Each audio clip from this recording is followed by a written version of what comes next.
Bien-être, émotion, réalité de notre société. Bonjour à toutes, bonjour à tous. Bienvenue au rendez-vous de midi. Aujourd'hui, notre programme touchera à la fois votre assiette, votre cœur et votre santé de façon globale.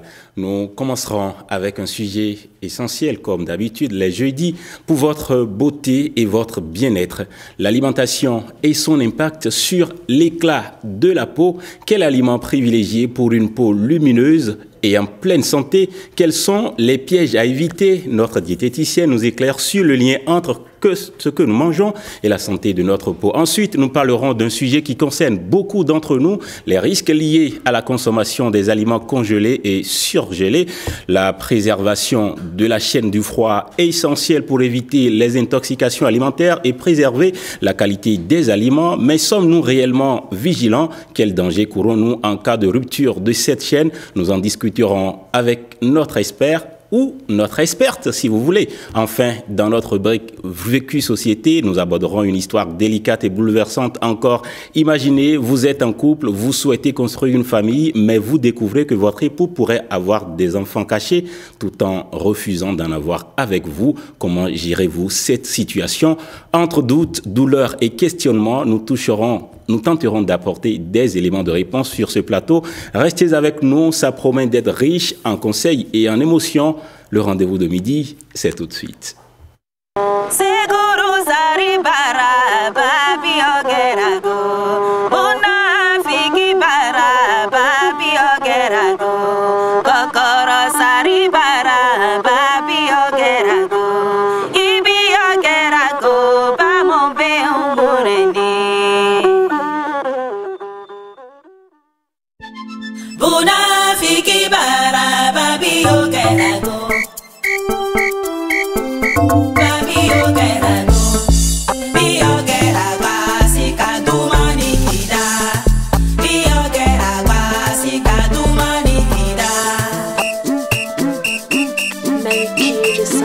Hommage aux valeureux guerriers Yogera. Achebi, go engere, baby Yogera go engere, baby Yogera go. Sokuru tanye, bubi Yogera bere. Tibubunye, bubi Yogera bere. Sokuru tanye, bubi Yogera bere.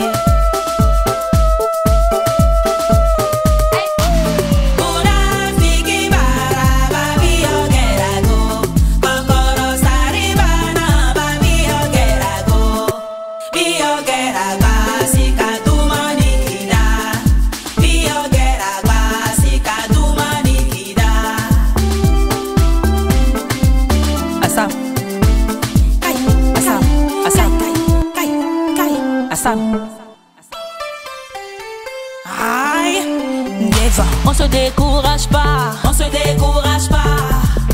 On ne baisse pas les bras, on ne baisse pas les bras. Fais comme Biogera, comme Biogera, eh. Biogera, Biogera, eh. Buna fiki bara, ba Biogera go. Okoro saribana, ba Biogera go. Biogera basika dumanikida. Biogera basika dumanikida. Fais comme Biogera, comme Biogera, comme Biogera, Biogera, eh.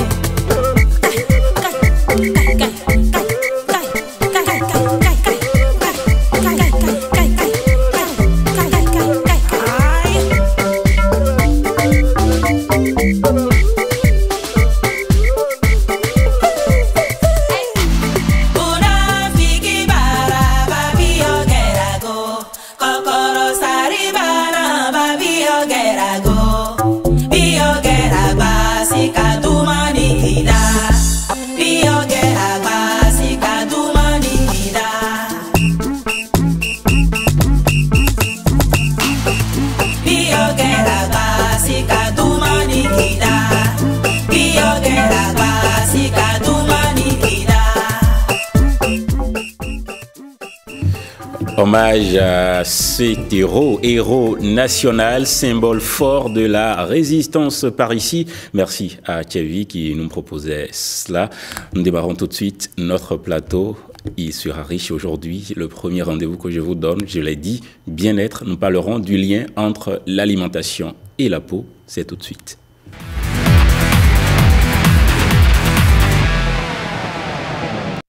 Et donc, cette rubrique aujourd'hui reçoit deux expertes au profil et expertise complémentaire, j'ai envie de dire. L'autre diététicienne, nutritionniste, c'est bien ça, et la seconde microbiologiste, oui. Nutritionniste aussi. Oui. Voilà, donc expertise complémentaire. Bien sûr. On est d'accord? Oui. Ben, nous démarrons par vous, Rebecca Sabouran, bonsoir, bienvenue. Bonsoir Marcel, bonsoir le plateau, bonsoir chers amis téléspectateurs. Bonsoir, c'est un plaisir une fois encore de vous recevoir sur ce plateau. Entre l'alimentation et la peau, quel est le lien qu'on peut tout de suite faire? Il y a un lien direct entre ce que nous mangeons et l'éclat de notre peau. Et on peut déjà le remarquer quand parfois on est souffrant et on ne s'alimente pas bien. On n'a pas une peau éclatante. Mais si vous faites bien attention, je prends même l'exemple des tout petits, des nouveau-nés, des bébés allaités ou lait maternel exclusif, vous verrez que leur peau est plus éclatant que les bébés qui ne sont pas allaités exclusivement au lait maternel ou qui ne prennent pas le lait maternel. Donc il y a un lien direct entre ce que nous mangeons et l'éclat de notre peau. Et mieux, tout ce que nous mangeons, ce sont les nutriments qui vont favoriser la formation des cellules, le renouvellement des cellules, et cela impacte directement notre peau parce que notre peau est faite de cellules, c'est un ensemble de cellules. Très bien. Et déjà, quels sont les aliments que vous, en tant que diététicienne, vous allez conseiller, vous allez recommander? Des aliments à privilégier pour garder une peau éclatante? Pour garder une peau éclatante, la première chose qu'il faut prendre l'habitude de faire, c'est de bien s'hydrater. L'hydratation est très importante et on dit généralement il faut prendre au moins 1,5 litre d'eau par jour. De toute façon, ça dépend de votre poids aussi. Voilà, ça c'est le général. Mais de façon spécifique, vous pouvez calculer vos besoins en eau en une journée. C'est entre 30 ml et 60 ml par kilo de poids. Par kilo de poids, voilà. 30 ml et 60 ml. 30 et 60, voilà. Au milieu. Si par exemple vous pesez 50 kg, vous prenez 30 litres fois 50, ça fait 1,5 litre. Mais si vous pesez 70 kg, vous faites 30 fois 70, ça fait 2,10 litres. Ok. Oui, 2,10 litres, voilà, que vous devez prendre par jour, au moins. Vous pouvez aller jusqu'à la borne de 60 millilitres, et même plus. La toxicité en eau, avant de parler de toxicité en eau, il faut aller jusqu'à 20 litres d'eau. Voilà, donc il faut bien s'hydrater pour avoir une peau éclatante. Et l'autre chose que vous devez faire l'effort de respecter, c'est de consommer des aliments riches en protéines. Parce que les protéines entrent dans le renouvellement des cellules. Et quand on parle d'aliments protéinés, c'est tout ce qui est poisson, tout ce qui est viande, tout ce qui est œufs, tout ce qui est fromage, etc. Vous devez également consommer des aliments riches en bêta-carotène. Ces genres de vitamines ces genres de nutriments, font du bien à la peau. Quand on parle de bêta-carotène, c'est déjà pareil. On peut retrouver la bêta-carotène dans la mangue, par exemple. Aujourd'hui, c'est la saison des mangues. La mangue, consommer la mangue vous aiderait à avoir une peau vraiment éclatante. Consommer la mangue, mais pas de façon exagérée, de façon vraiment modérée. Et l'autre chose que vous devez faire l'effort de respecter, c'est de consommer des aliments riches en vitamine C, comme les agrumes. Les agrumes, on parle d'orange, on parle de clémentine, on parle de pamplemousse, de citron. L'ananas aussi est riche en vitamine C. De façon générale, le poivron aussi, comme on le voit sur l'écran. Et de façon générale, prenez l'habitude de consommer assez de fruits et légumes. Les fruits et légumes non seulement vous hydratent, mais les fruits et légumes vous apportent également des nutriments qui vont faire du bien à votre peau, qui vont favoriser l'éclat de votre peau. Voilà. Les antioxydants, vous mettez les agrumes dedans, c'est ça? Oui, les antioxydants, la vitamine C par exemple est un antioxydant. Donc dans les agrumes, on peut retrouver d'autres antioxydants. Il y a plusieurs antioxydants. Quand vous consommez les fruits, les légumes de façon générale, vous aurez assez d'antioxydants. Certains aliments, d'accord, peuvent-ils aider vraiment, mais de façon naturelle, à ralentir le vieillissement? Ralentir le vieillissement, je dis oui, mais le mode de vie aussi participerait beaucoup. Je prends un exemple terre à terre. On vous demande de consommer assez de carottes, par exemple, ou assez de mangue pour avoir une peau éclatante. Mais si vous n'avez pas un bon mode de vie, vous aurez beau consommer ces aliments-là toute la journée sans avoir un bon résultat. Et quand je parle d'un bon mode de vie, j'ai l'habitude de le dire, il faut éviter de se priver, consommer les 3 repas principaux de la journée, prévoir des collations entre les repas principaux de la journée. Quand vous respectez ces b.a.-ba et puis vous consommez ces aliments que nous avons précités tout à l'heure, je pense que l'effet serait plus remarquable. Voilà. Et que pensez-vous alors des compléments alimentaires utiles pour la peau, dit-on? Et quand on en parle, on cite très souvent les collagènes, les oméga 3. Qu'est-ce que vous en pensez? Moi, je pense que tout ce dont nous avons besoin pour avoir une peau vraiment éclatante se retrouve déjà dans nos assiettes. Quand nous adoptons un bon mode de vie, nous nous alimentons correctement, nous aurons des peaux éclatantes. Il faut juste savoir s'y prendre. Maintenant, les compléments alimentaires, moi, je ne suis pas pour les compléments alimentaires parce qu'aujourd'hui, beaucoup de compléments alimentaires sont incriminés dans certains cas de cancer. Et mieux, le mot complément alimentaire a été falsifié aujourd'hui. Tout n'importe quoi est appelé complément alimentaire. Excusez-moi le thème, voilà.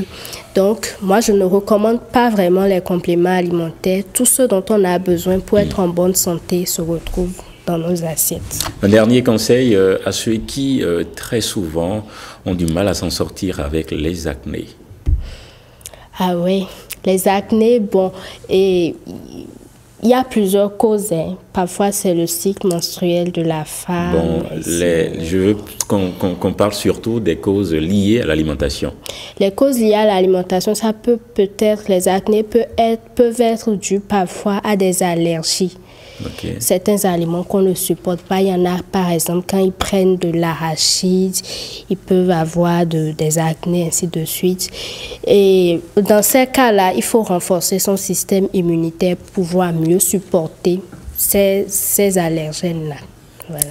Très bien, merci Rebecca. En face de l'autre nutritionniste, mais beaucoup plus microbiologiste, je vais y arriver, microbiologiste, la dame du laboratoire, ouais. C'est ça, hein? Oui. Docteur Majwa Jirossi Tokoyesu, j'y arrive également.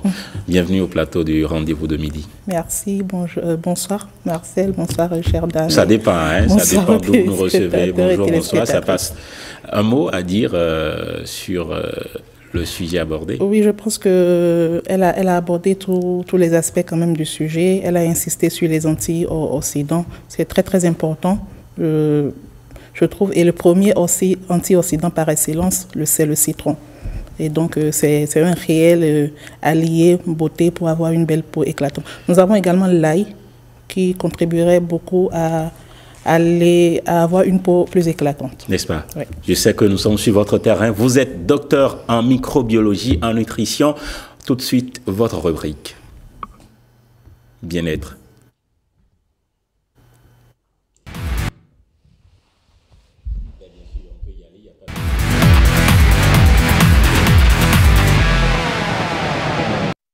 Disais-je, nous parlons avec vous d'un sujet qui concerne beaucoup d'entre nous, les risques liés à la consommation des aliments congelés et surgelés. Nous verrons tout à l'heure d'ailleurs s'il y a une différence entre les deux, congelé et surgelé. La préservation de la chaîne du froid, essentielle donc pour éviter les intoxications alimentaires, préserver la qualité des aliments. Mais sommes-nous réellement vigilants? Quels dangers courons-nous en cas de rupture de cette chaîne? Nous en discuterons avec vous. Bonsoir de nouveau. Bonsoir. Congelé, surgelé, c'est quoi la différence? Alors, ce qu'il faut savoir, c'est que ce soit la congélation ou la surgélation, ce sont toutes des méthodes de conservation des aliments qui consistent à soumettre les aliments à de très basses températures. Là, on parle de moins 18 degrés quand il s'agit de la congélation. Mais lorsqu'il s'agit de la surgélation, on parle de moins 30 degrés, mais après stabilisation à moins 18 degrés. Et donc, ce sont des méthodes de conservation qui permettent normalement à préserver la qualité microbiologique et même nutritionnelle des aliments lorsqu'ils sont manipulés dans de bonnes conditions, lorsque, par exemple, les aliments sont congelés dans les heures qui suivent leur production, qui sont stockés donc dans de bonnes conditions, manipulés dans de bonnes conditions, et sinon, ça pourrait devenir un danger pour la santé du consommateur. Justement, quels sont ces dangers, quels sont les risques liés à la consommation d'aliments congelés ou d'aliments surgelés?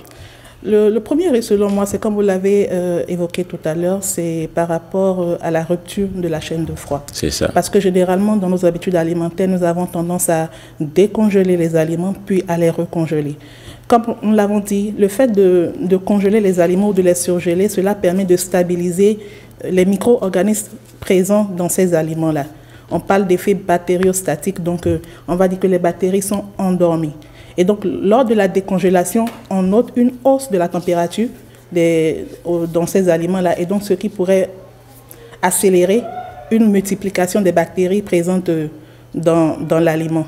Et cette prolifération, donc multiplication, va continuer même pendant la recongélation jusqu'à ce que l'aliment soit recongelé à nouveau. Et les études disent que pendant la recongélation, on note une multiplication par 1000 des micro-organismes dans un aliment. Wow. Vous imaginez donc par rapport à la nature de la bactérie présente dans l'aliment, on court d'énormes risques qui pourraient aller, par exemple, d'une indigestion simple jusqu'à une intoxication alimentaire sévère, et donc des risques de diarrhée, de vomissement et même de mort dans le pire des cas. N'est-ce pas? Mais alors, comment reconnaître, quand vous n'êtes pas à l'origine de cela, comment est-ce que vous reconnaissez un aliment qui a subi la rupture de la chaîne de froid? Quand je vais prendre par exemple la viande, vous allez voir, on parle généralement de rancissement. Oui. Vous allez voir que la viande, elle n'est plus fraîche de toute façon. Oui. On voit, elle n'est plus rouge, mais elle est plutôt, on va dire, noirâtre ou brun. Oui. Et donc, quand c'est comme ça, par exemple, quand je prends la viande, voilà, comme ça montre à l'écran. Oui. Là, on peut savoir que c'est un aliment qui a été décongelé puis recongelé.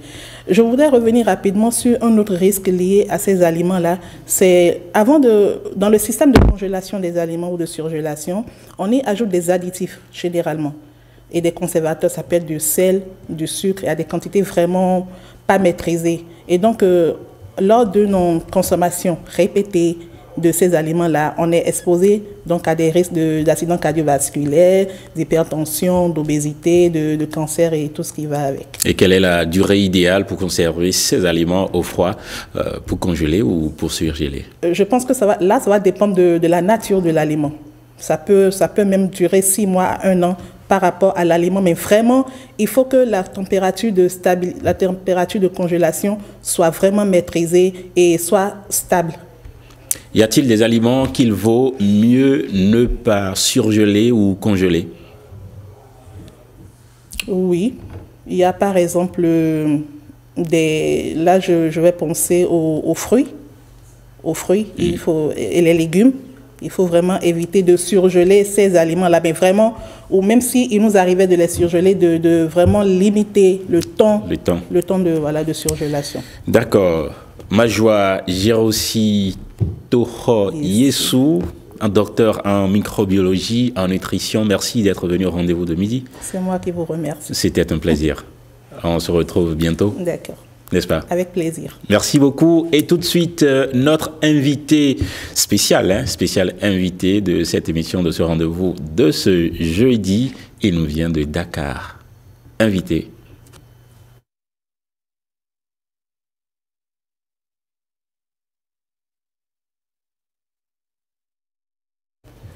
Ben oui, on l'accueille donc comme ça, juste à la suite de Dr Toho Yessou. Lui, c'est Abdoulaziz Sy Junior, directeur général adjoint du groupe Subdeco Dakar. Bonsoir, bienvenue. Bonsoir Marcel. La pleine forme. Merci. Ah oui, pleine forme. D'accord. Alors, vous êtes là, normalement, dans le cadre de... Alors, du Choiseul Africa Summit. J'ai eu le plaisir d'être invité pour le sommet qui se déroule donc à Cotonou. Et j'ai la chance aussi d'être lauréat. Donc, c'est avec plaisir que je suis donc venu dans ce beau pays qui est le Bénin. N'est-ce pas? Très bien. Il est très beau, n'est-ce pas? Ah oui, magnifique. Et nous sommes à Cotonou. Cotonou est magnifique. Tout à fait. Vous confirmez? Absolument. Vous reviendrez quand? Demain, s'il le faut. D'accord, merci. C'est un plaisir aussi de rejoindre Dakar. Dakar, on nous a compté, c'est une très belle ville. J'ai eu la chance de le constater aussi. Merci. N'est-ce pas? On parle de Subdeco. Vous en êtes le directeur général adjoint. Subdeco, c'est quoi et c'est où?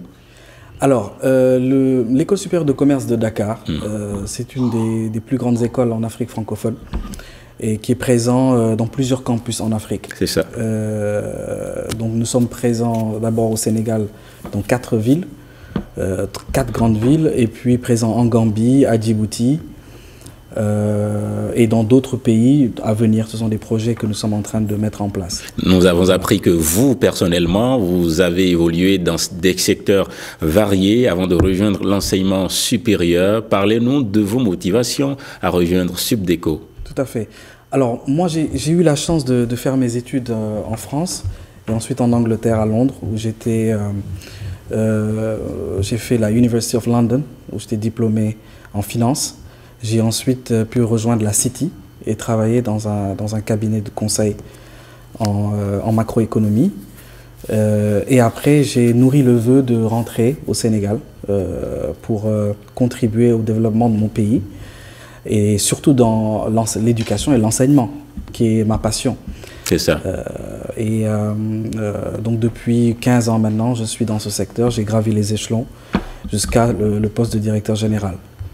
Et je suis très heureux en tout cas de contribuer au développement de mon pays à travers l'enseignement et l'éducation. Vous défendez dans la vie de tous les jours, en tout cas dans votre vie de tous les jours, l'enseignement, l'éducation comme levier de développement. Quelle est votre vision de l'éducation pour l'avenir de ce continent? Alors, c'est très simple. Vous savez, le continent africain a à peu près 70% de sa population qui est en dessous de 35 ans. Donc c'est une chance pour nous et pas un problème.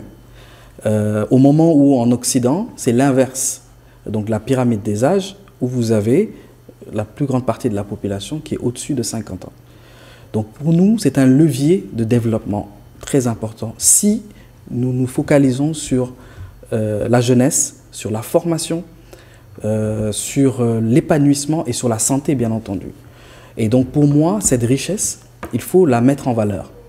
Et la mettre en valeur comment? En donnant les outils à nos jeunes de pouvoir s'insérer dans les métiers, les métiers dont l'économie a besoin.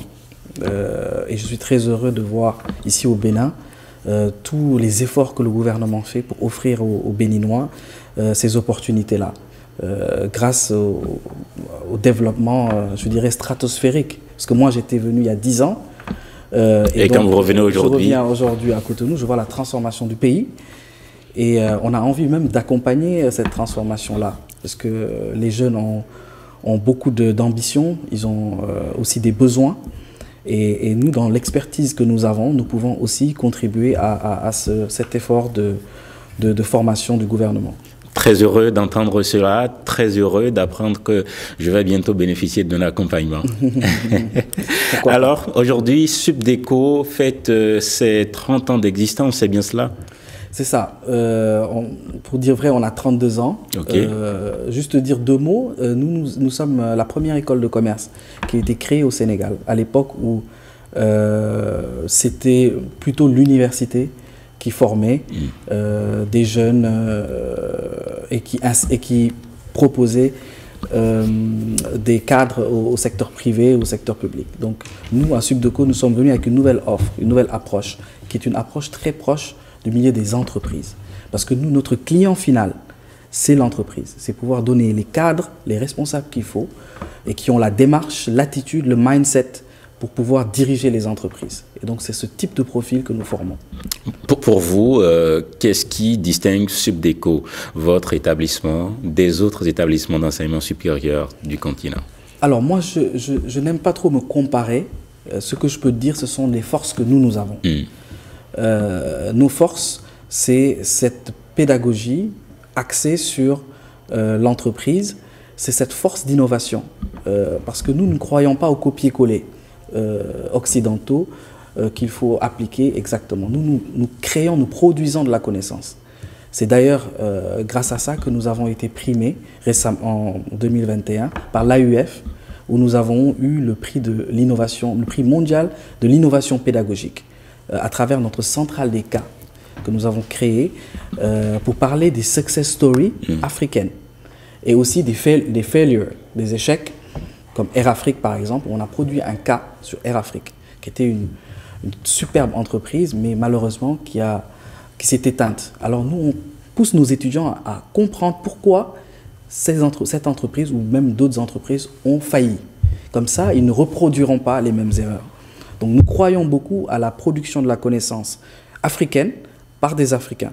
Bien sûr, s'inspirer de ce qui se fait dans le monde, les grandes entreprises comme Amazon, les GAFAM, etc. Mais en même temps, nous avons nos success stories. Il ne faut pas oublier qu'il existe des entrepreneurs africains qui ont réalisé des choses dans des univers très difficiles et les jeunes doivent savoir comment ils ont fait. Et donc nous, on croit beaucoup à ça. Et Subdeco, une des innovations et quelque chose qui nous différencie, c'est bien ça, cette production du savoir que nous diffusons.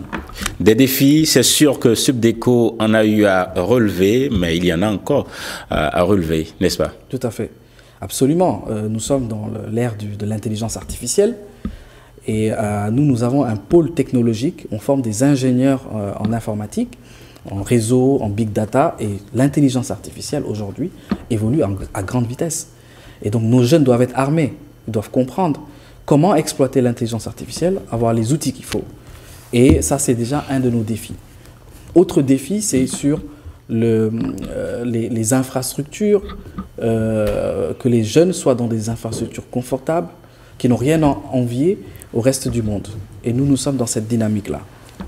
Que diriez-vous pour conclure ces échanges? Alors, juste dire que bravo au Bénin, qui est en train de montrer la voie. Vous savez, le Bénin, c'est un pays qui a une position géostratégique extrêmement importante au niveau du golfe de Guinée, qui relie le Sahel au golfe de Guinée. Et donc, ce que nous pouvons dire pour conclure, c'est vraiment que nous sommes vraiment intéressés à venir nous installer au Bénin. En quelle année? Bientôt, je ne donnerai pas d'année. Nous avons donc des discussions avec la ministre de l'enseignement supérieur qui sont très positives et vous aurez de nos nouvelles bientôt. D'accord. Abdoul, pourquoi j'oublie? Aziz Sy Junior. C'est ça. C'est important le junior? Bien sûr. Pourquoi? Au Sénégal, c'est très important. C'est un grand nom, Abdoul Aziz Sy Junior. Parce que j'ai la chance de porter le nom d'un grand marabout au Sénégal. Donc le junior a son importance. Un réel plaisir d'avoir échangé avec le fils du grand marabout. Merci à vous Marcel. Et bravo pour ce que vous faites dans votre émission. Merci. À bientôt Abdoul Aziz. Merci, à bientôt. À bientôt. À Cotonou comme à Dakar. Bien sûr, avec plaisir. Au plaisir. Tout de suite, notre plateau, la rubrique Vécu Société. Je l'ai dit, nous abordons une histoire délicate et bouleversante encore aujourd'hui. Imaginez, vous êtes en couple, vous souhaitez construire une famille, mais vous découvrez que votre époux pourrait avoir des enfants cachés tout en refusant d'en avoir avec vous. Comment gérer cette situation délicate entre doute, douleur et questionnement? Nous allons tenter d'apporter des éléments de réponse sur ce plateau. Restez avec nous, c'est Vécu qui s'installe.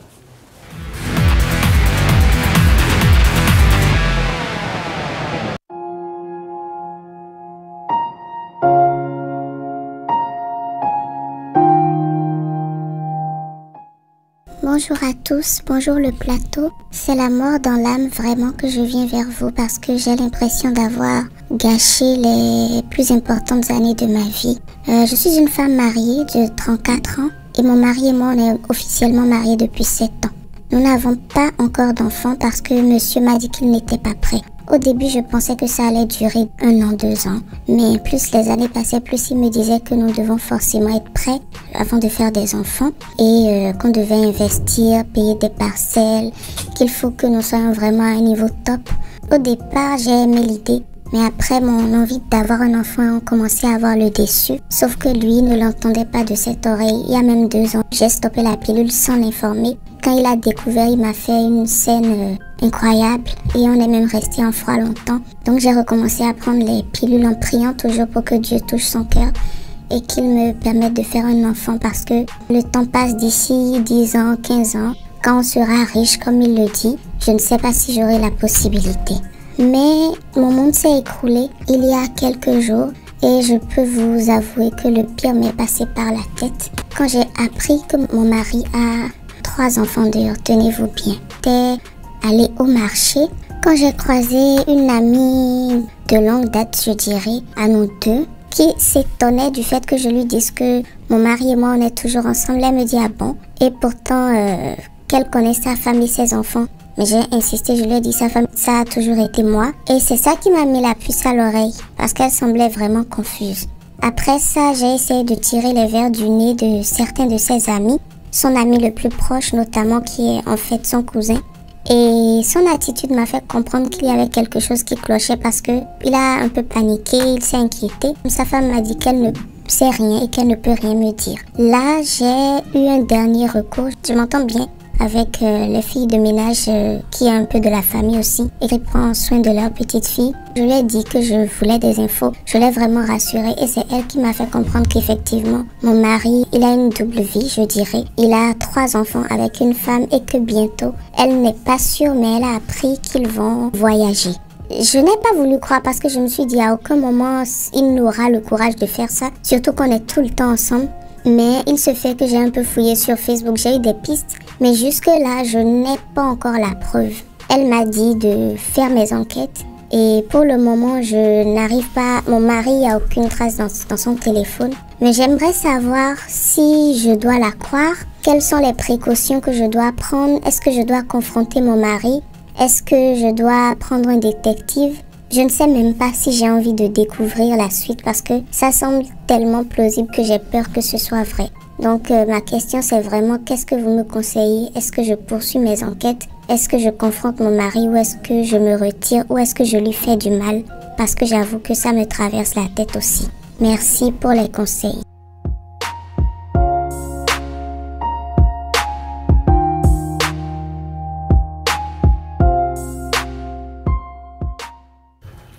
Voilà, bouleversante, n'est-ce pas?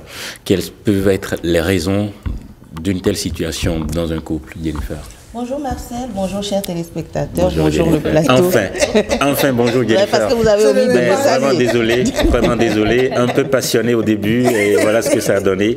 Vraiment désolé. Ne vous en faites pas. Alors la question c'est... Oui, quelles peuvent être les raisons? Quelle raison peut pousser un homme à faire ça? Vu que je ne suis pas une experte, mais d'office, c'est un manque d'amour. Peut-être qu'il y a... Oui, forcément. Parce que quelqu'un que vous avez épousé depuis 7 ans, vous prenez toutes vos précautions pour ne pas lui faire d'enfant. Et on dit souvent qu'il n'y a pas de fumée sans feu. Moi, j'y crois. Je crois à la version qu'elle a reçue. Je pense qu'elle n'a pas envie de découvrir la suite parce qu'elle sent que c'est... On sent en plein nez que c'est vrai. Donc, s'il l'aimait, je pense qu'il lui aurait fait des enfants. S'il fait tout pour ne pas avoir de descendance avec elle, c'est parce qu'il sait qu'il va se débarrasser d'elle très bientôt. Donc, voilà.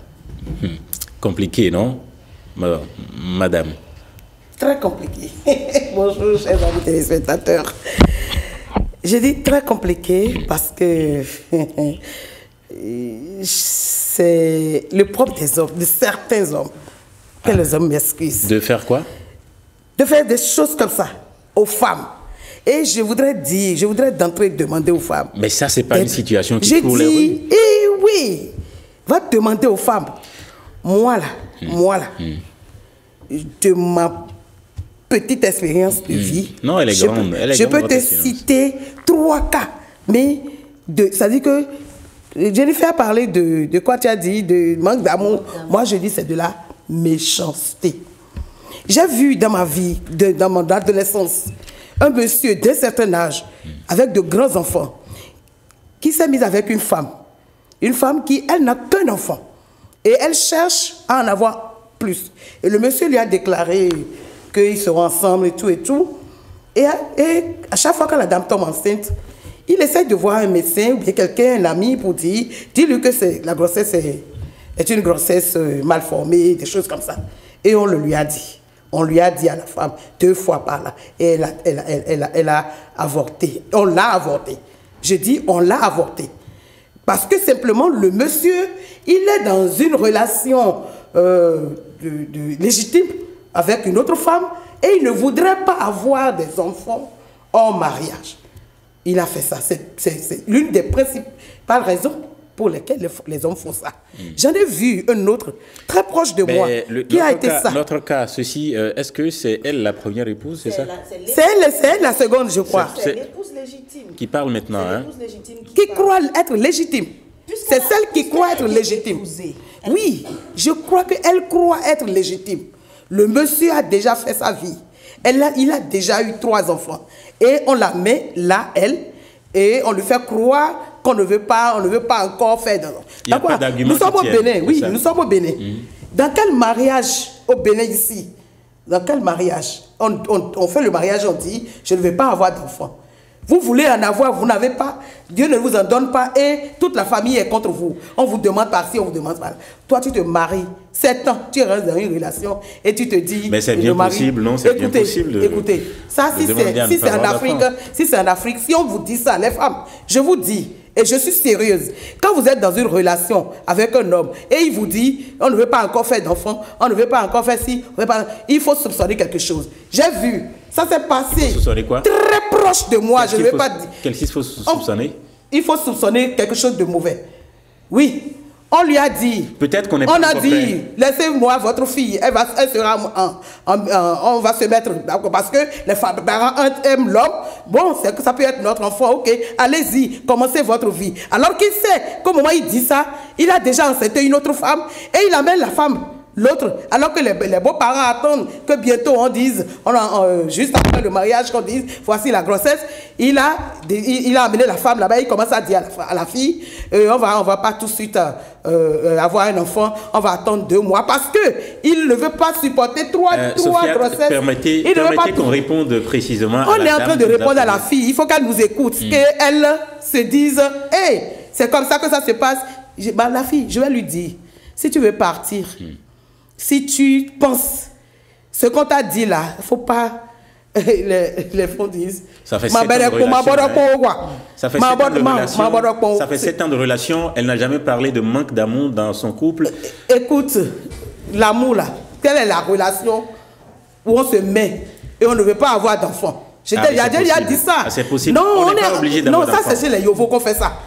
En Afrique là, au Bénin, mon Bénin là, on se marie. Le mois prochain, on va commencer à te regarder.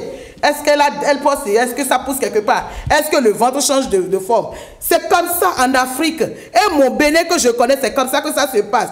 Les filles, si vous vous mariez, je vous dis, tu ne vas pas laisser finir l'autre histoire. Il faut que les gens écoutent et que les gens puissent... Il faut qu'on se concentre sur les conseils à donner à la dame. C'est ça. Je dis, elle va partir. Il faut qu'elle parte de là.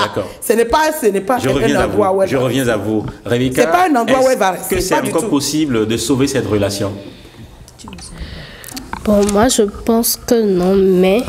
Est-ce que c'est possible pour la dame au moins de gérer sa frustration et le sentiment? Parce qu'il y a comme un sentiment d'injustice. Oui, et de trahison en quelque sorte.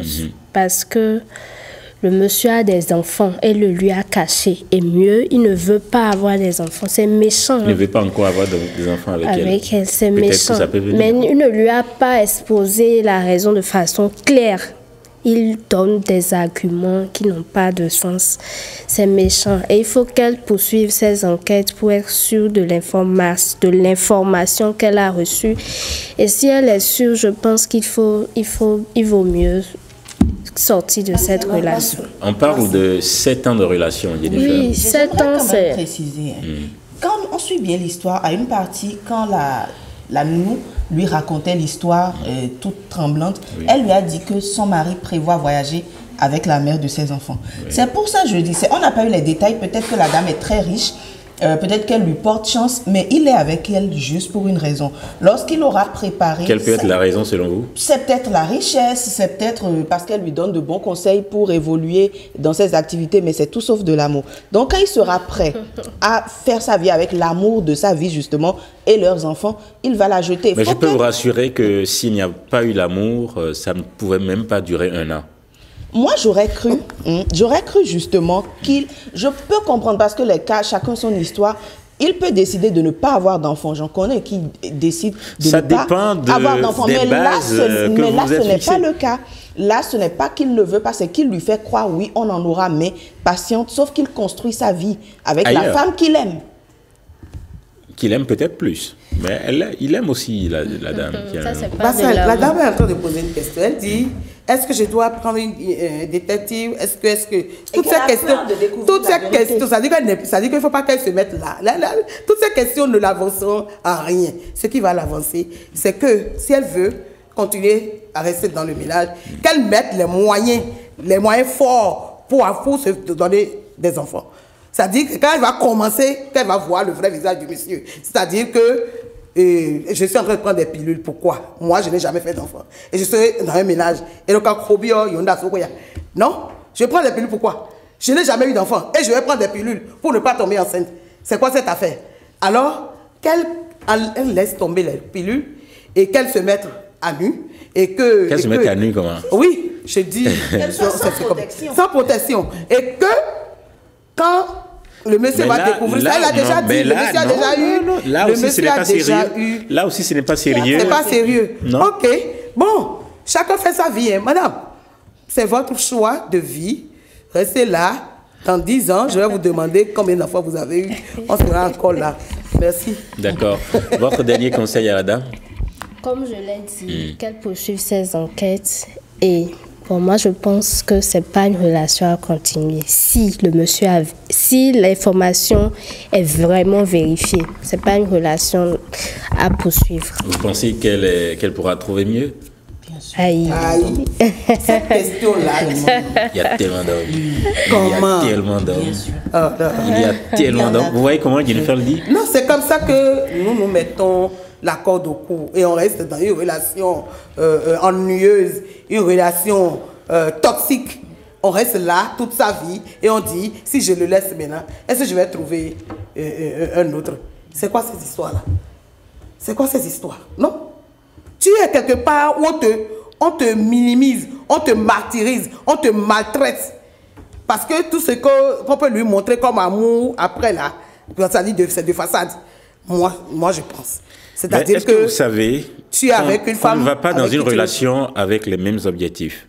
Est-ce que avoir d'enfants... Si son objectif à elle, celle qui nous parle, c'est pas l'homme qui a amené l'affaire ici. Si celle qui nous parle, son objectif n'était pas d'avoir des enfants, elle n'en ferait pas un problème. Si on lui raconte que le monsieur a 1000 enfants dehors, elle sera zen. Est-ce que avoir d'enfants est une obligation dans un couple? Moi, je suis béninoise. C'est une obligation pour vous? Moi, je suis béninoise et je pense que c'est une question de choix.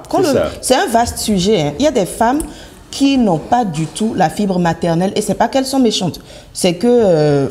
ça, c'est en dehors des cas des personnes qui essaient. Voilà, mais elles n'ont pas du tout la fibre maternelle. Mais pour faire plaisir aux parents, elles se forcent à avoir des enfants et puis ça ne se passe pas très bien. Moi, je pense que c'est une question individuelle. Oui, ça dépend du personnel. Chacun gère ça comme il veut. Mais moi, tu m'as posé la question. Pour vous, c'est oui. C'est une obligation. Je réponds en tant que moi. Pas question d'en parler. En tout cas. Forcément, on doit avoir... S'il n'y avait pas d'enfant, que les hommes me pardonnent, hein, que les hommes me pardonnent. S'il n'y avait pas enfant à avoir, moi, je n'irais pas dans une relation. Je vous assure. Ah, donc oui. Pour vous... S'il n'y avait pas enfant, je n'irais pas dans une relation. Rebecca? Parce que ce qu'il y a dans une relation, peut se limiter seulement à un enfant. pas seulement à un enfant. Mais c'est ce que dit Sophia. Non, je n'ai pas dit que c'était oui, mais si cette question était écartée, vous n'irez pas dans un couple, vous avez dit. Je pense. Donc c'est la principale... Vous allez demander à beaucoup de femmes qui sont en couple, en ménage aujourd'hui, elles vont vous dire ça. Si elles sont de vraies... je ne vais pas continuer. Parce que tu es kaki les yeux. Je dis la vérité. Bien sûr. Je dis ce qui est. Ça dit que si tu prends 100 femmes, il n'y a pas que l'enfant en ménage, il n'y a pas que l'enfant. Par exemple, ils ont décidé de ne pas avoir d'enfants. Bien sûr, et ils sont très heureux. Il y en a, c'est un choix. Ils sont très heureux. Ils hébergent, je dirais, parfois, pas à plein temps. L'un d'entre les deux ou les deux ont été de l'autre côté. Jennifer, on n'a pas vraiment entendu de façon précise votre conseil à la dame. Mon conseil à la fin, c'est qu'elle poursuive justement les enquêtes parce qu'il lui faut des preuves. C'est vrai, je comprends. 7 ans quand même, c'est surtout si elle est très amoureuse, très impliquée, c'est pas facile de vouloir accepter, mais Dieu lui montre tout en fait. Il faut qu'elle bouge de là, ou faut qu'elle accepte qu'elle n'est pas aimée et s'asseye dans le couple. Mais il faut qu'elle continue ses enquêtes et qu'elle confronte le mari. S'il veut bien accepter de lui accorder une place dans sa vie et que ça ne la dérange pas, qu'elle continue. Vous rejoignez aussi Jennifer? Oui, qu'elle poursuive ses enquêtes, pardon. Jusqu'à quand? 1 an encore? Non, mais comment 1 an? S'il faut qu'elle prenne un détective. Sinon, Moi, les réseaux sociaux... je crois que j'ai déjà dit ce que je pense que prendre détective... Elle n'a qu'à dégager un peu de temps. Non, je n'ai pas dit de dégager. De mener des actions qui lui permettent d'avoir des enfants. Si elle tient à son couple... S'il ne l'aime pas, il peut la quitter. Bien sûr. Ça devient un piège. Ça devient un piège et ce n'est pas sérieux. Non. Ça devient un piège et ce n'est pas sérieux. Comment on peut se marier, on va dire 7 ans? On s'est dit qu'on va faire des enfants. Si vous voulez quitter, quittez, mais ne tendez pas un piège à l'autre. Ah, c'est quoi les que vous appelez piège? Ce que lui, il a fait, non, comment on appelle ça? Non, ce n'est pas un piège. C'est pas un fait de piège, c'est-à-dire que tu lui déclares que maintenant, là, ça suffit. Je vais avoir des enfants et tu vas voir sa réaction. S'il veut partir, il part et ça te permet de dire qu'il est parti. Moi, je pense plutôt qu'il faut s'assurer des informations. Des informations. Reçues. Il faut que les... Voilà, il y a ça aussi. Maintenant, vérifier, parce que si elle force pour avoir des enfants, elle pourrait avoir les enfants et être abandonnée après. Voilà. Donc, il y a ce aspect. Maintenant, si elle est poser des questions à des femmes. Si elle est sûre de l'information qu'elle a reçue, qu'elle peut stopper la relation et trouver une meilleure personne. D'accord, je vais vous donner le contact de la dame. Vous allez l'appeler et continuer le débat avec elle. Merci à vous toutes, Rebecca, Jennifer, Sofiat. Merci d'être venues sur ce plateau. Nous rappelons que nous avons eu également une autre nutritionniste, Dr Toho Yesu, sur ce plateau qui sera avec nous régulièrement maintenant. Merci d'être venu. Bonsoir et à demain midi.